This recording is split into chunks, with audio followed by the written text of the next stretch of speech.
नमस्कार दोस्तों, आप लोगों का मेरे चैनल पे स्वागत है। मेरा नाम अर्पित कुमार इलाहाबादिया है। तो मैंने आप लोगों को कल पिछले लेक्चर में मैं आप लोगों को मौर्य डायनेस्टी के बारे में बताया था। मैंने बहुत सारी चीज़ों पे जिक्र करा था कि मौर्य कौन थे। कुछ लोग कहते हैं, अलग अलग जो स्कॉलर थे उनके व्यू पॉइंट बताए थे कि बुद्धिज़्म क्या सोचते हैं या ब्राह्मणिज्म का क्या व्यू है। तो उन सारी चीज़ों पे हम लोगों ने बात की थी। तो आशा करता हूँ कि आप लोगों को पिछला लेक्चर समझ में आया होगा, जहाँ मैं आप लोगों को चंद्रगुप्त के बारे में, उनके साम्राज्य के बारे में कि वो कहाँ तक फैला था, अवंती कोसला, किस तरीके से उन्होंने अपनी जो एक एम्पायर को बढ़ाना चाहिए, एक डिप्लोमेटिक उनकी आइडियोलॉजी और जो स्ट्रेटजिक टाई थे वो कितने बेहतरीन थे और कितना समृद्ध वो एक हम कह सकते हैं कि डायनेस्टी थी, एम्पायर था।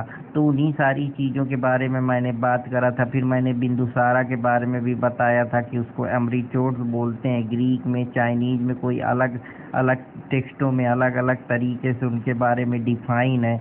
उन्होंने किस तरीके से जो 16 स्टेट थे उनको एक्वायर करा था और उनका जो साम्राज्य था वो अराबियन सी से लेकर बे ऑफ बंगाल तक फैला था। तो इन सारी चीज़ों पे मैंने बात की थी कि कैसे जो सेलुकस का जो सीरिया का राजा था उसका एम्बेसडर उनको डेमाइसियस जिसको हम बोलते हैं, उसमें उसके बारे में उनके साथ डिप्लोमेटिक टाई करी थी। तो ये सारी चीज़ें आप लोगों को मैं पिछले लेक्चर में बताया था। तो आशा करता हूँ कि आप लोगों को समझ में आया होगा।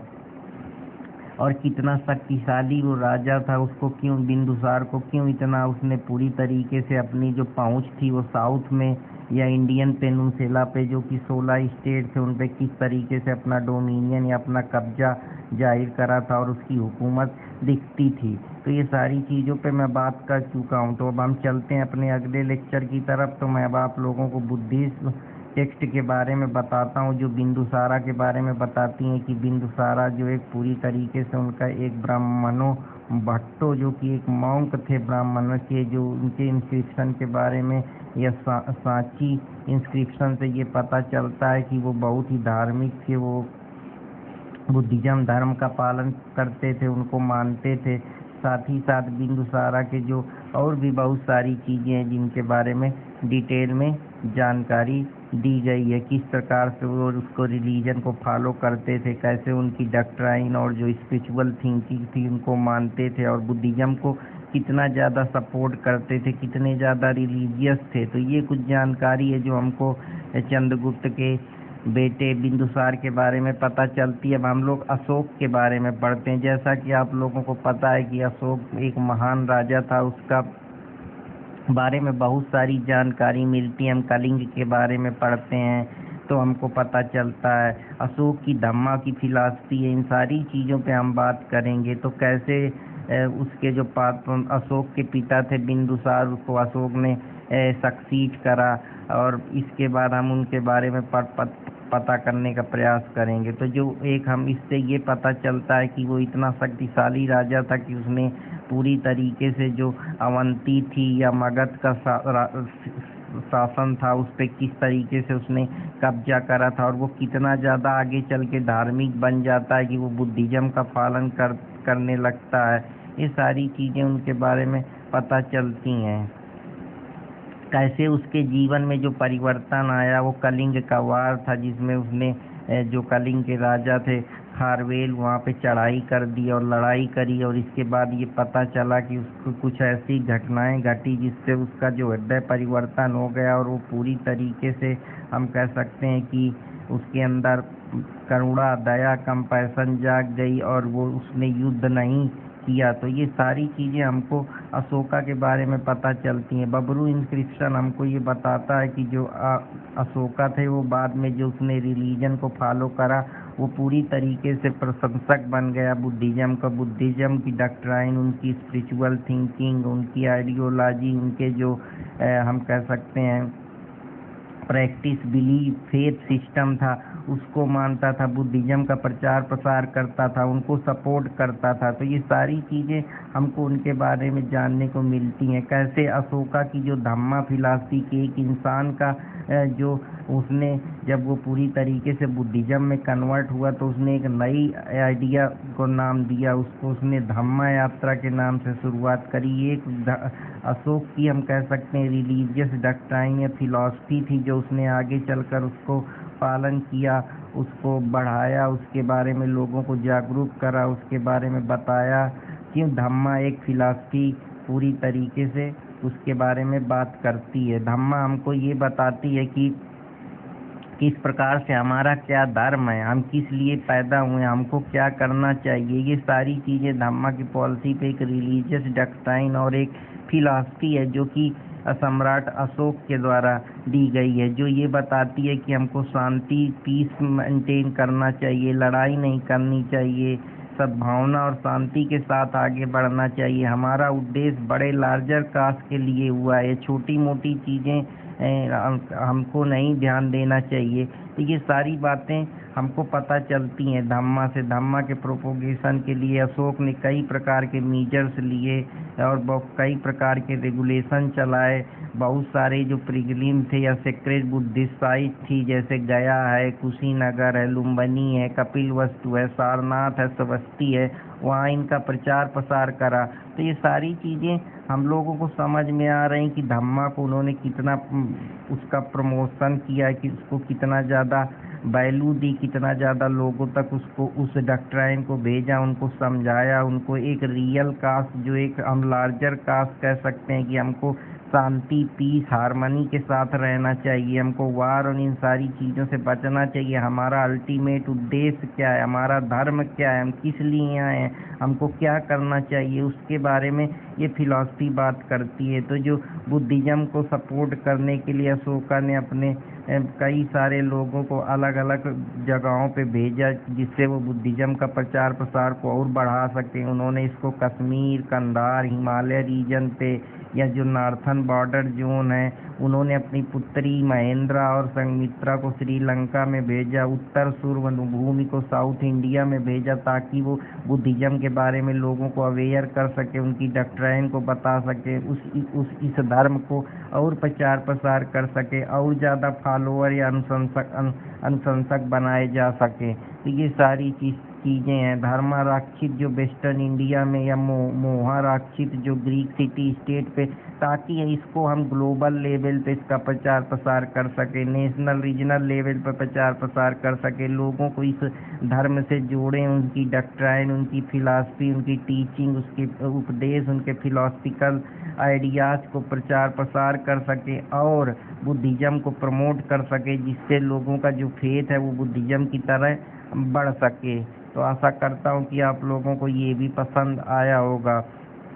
अशोका के बारे में, उनकी शख्सियत के बारे में, उनके जो उन्होंने अचीव करा या जो उनकी जो इम्पोर्टेंट हम कह सकते हैं कि डॉक्ट्राइन्स रही हैं या इम्पोर्टेंट उनकी फ़िलॉसफी रही है, या उन्होंने जो अपने जीवन में जो उनके प्राइड मूवमेंट रहे, या जो कुछ भी उन्होंने अचीव करा है, या जो भी जो उनकी प्रिंसिपल्स हैं या जो इनके इथिकल सेट हैं या धम्मा के बारे में या रिलीजियस डॉक्ट्राइन है, वो इस अशोका के इंस्क्रिप्शन पे लिखा है। उनकी जो वो प्रमोट करते हैं उस पे ये लिखा है कि हमको हमारी इंटेंशन क्या होना चाहिए, हमको हमेशा टॉलरेंस को प्रमोट करना चाहिए, लड़ाई झगड़ा नहीं करना चाहिए, सारे रिलीजियस सेक्ट का रिस्पेक्ट करना चाहिए और रिलीजियस डॉक्ट्राइन को फॉलो करना चाहिए, पीस हारमनी के साथ बढ़ना चाहिए। जो उनका धम्मा का कॉन्सेप्ट है वो यहीं से निकल के आया है। जो उनके मेजॉरिटी ऑफ इंस्क्रिप्शन है जो पहले के ज़माने में, क्योंकि कुछ ये सारी चीज़ें होती नहीं थी तो किसमें वो बातें लिखी जाए, उनकी जो गाथाएं हैं, जो उनके इम्पोर्टेंट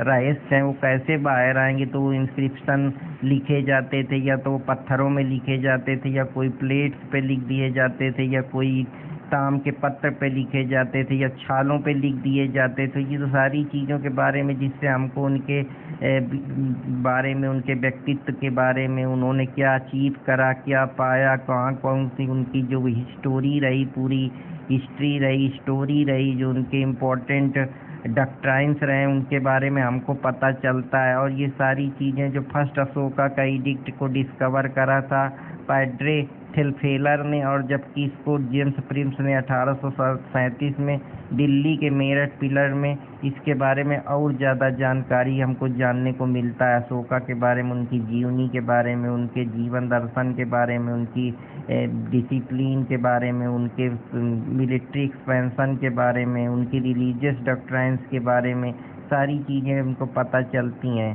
जो ये पूरी चीज़ें लिखी जाती थी ये ब्राह्मणी स्क्रिप्ट में लिखी जाती थी। एक इस प्रकार की स्क्रिप्ट होती है जो हमेशा लेफ्ट से राइट पे लिखी जाती है, और ज़्यादा से ज़्यादा जो चीज़ें थी वो प्राकृतिक लैंग्वेज पे लिखी हुई थी। और भी नोटेबल इंस्क्रिप्शन थे जिसमें से गरजारा, नितूर, ढोलोगोन और ये सब चीज़ें। देवनाम अशोक प्रियदर्शी उनका पूरा नाम था।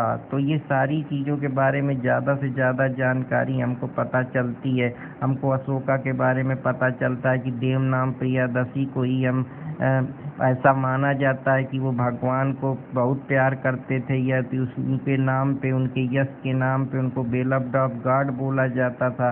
ये सारी चीज़ें जो हमको पॉली हॉनरी इपिथेटेट जो यूज किए गए थे अशोका के द्वारा, या जो इंस्क्रिप्शन थे जहाँ पे हमको उनके बारे में जानकारी मिलती है, और या जो और भी तमाम हमारे फिलोसफर रहे जो इन पे गहन अध्ययन करें, इनके बारे में जानकारी अर्जित करने का प्रयास करें, तो ये सारी चीज़ों के बारे में हमको पता चलता है। उनकी जीवन गाथा के बारे में, उनके शौर्य के बारे में, उनकी बहादुरी के बारे में, उनके लीडरशिप के बारे में, तो हम इस पे सारी चीज़ों पे जानकारी हमको मिलती है। तो आशा करता हूँ कि आप लोगों को ये भी पता चला होगा। और भी बहुत सारी चीज़ें जैसे कंगन हाली रिलीफ के बारे में जो एक स्क्रिप्चुरल इंस्क्रिप्शन था। राइनो अशोका मेंशन करता है कि अशोका के समय स्टोन पोर्ट्रेट कैसे थे, तो उनकी पूरी उस समय उनके राज्य में क्या हो रहा था, किस तरीके से वहाँ सोसाइटी थी, इकनॉमी थी, कौन कौन से कल्चर थे, बिलीफ थे, ट्रेडिशन थे, इन सारी चीज़ों के बारे में पता चलता है। क्योंकि ये जो चीज़ें होती हैं वो पुरानी धरोहर होती हैं जिनसे हमको वो चीज़ें पता चलती हैं। अशोका के एडिक्ट के बारे में, जो उनके एंशिएंट इंडिया के समय में उनके बारे में जो स्टोन पिलर पे या रॉक पे कुछ इंस्क्रिप्शन लिखा था या कुछ अपीयर हुई थी चीज़ें, उस पे उनके बारे में, उनके विवेक के बारे में, उनके जो फिलॉसफी थी धम्मा की, या जो और भी उनके इम्पोर्टेंट चीज़ें थी उन पे जिक्र करती है। तो 14 मेजर रॉक एडिक्ट जो थे वो फाउंड किए गए अलग अलग लोकेशन में, जो कि इसके बारे में हमको अशोका के बारे में इनसे बहुत सारी जानकारी मिलती है। जैसे खलसी जो देहरादून में है, गिरनार जो कि अब पाकिस्तान में है, सोपारा जो कि मुंबई में है, धारी तौरा जो कि इरादुरी आंध्र प्रदेश में है। तो अब इससे आप समझ लीजिए कि इनका कितना बड़ा साम्राज्य होगा, कितना ज़्यादा अलग अलग जगह इनके बारे में पढ़ा जा रहा है, हिस्ट्री में जाना जा रहा है। तो ये राजा कितना शक्तिशाली होगा, आपको इसी से अंदाज़ा लगा सकते हैं। तो आशा करता हूँ कि आप लोगों को ये भी पसंद आया होगा। और जो ये उसके बारे में हमको उनके एडमिनिस्ट्रेशन किस प्रकार से था, उनके इथिकल सोच क्या थी, फिलॉसफी ऑफ धम्मा, बुद्धिज्म का पालन करना, टॉलरेंस की बात करना, और भी मेजर रॉक कट एडिक्ट में बहुत सारी चीज़ें लिखी गई थी कि वो कैसे एनिमल स्लॉटर को प्रोहिबिट करने पे रोक लगाते थे, मेडिकल ट्रीटमेंट पे कितना ध्यान देते थे, चाहे वो मैन हो चाहे एनिमल्स हो, सबको बराबर सम्मान दिया जाता था। और भी प्लेसेस थी, चाहे चोला हो, पांड्याज हो, सत्यपुरा हो या कराल पुत्राज हो, उनके बारे में पता चलता है। और भी बहुत जो उनकी धम्मा की फिलॉसफी का प्रोपोगेशन था, लिबर्टी जो ब्राह्मणिज्म को दी जाती थी, उनके बारे में भी ये रॉक एडिक्ट 1, 2, 3 सारी चीज़ों में उस इम्पैक्ट धम्मा का सोसाइटी में क्या हुआ, कैसे टॉलरेंस आया, कैसे नॉन वायलेंस क्रिएट हुआ एनिमल के प्रति, लोगों के प्रति, ये सारी चीज़ें हैं। वो जो धम्मा के महामंत्राज होते थे उनको पॉइंट करते थे। इस पे पता चलता है उनके कुछ हम कह सकते हैं वेलफेयर मीजर थे, जिससे जो उनका एडमिनिस्ट्रेशन था, उनका प्रशासन था, वो इफिशिएंट तरीके से रन करे, ऑर्गेनाइज कर सके, राज्य में शांति समृद्धि पीस बनी रहे, टॉलरेंस कम रहे, सब लोग एक दूसरे का सम्मान करें, लोग पूरी कैसे बोधि ट्री में विजिट करते थे, धर्म सूत्राज के बारे में पता चलता है। और भी बहुत सारी अशोका की डिजायर थी कि वो पूरी तरीके से धम्मा की पॉपुलैरिटी को गेन करे, ये सारी चीज़ें, कैसे वो रिलीजियस टॉलरेंस को प्रमोट करते थे, इन सब चीज़ों पे बात करते हैं। वो दूसरे सेक्ट को भी उतना ही महत्व देते थे, प्रेज करते थे।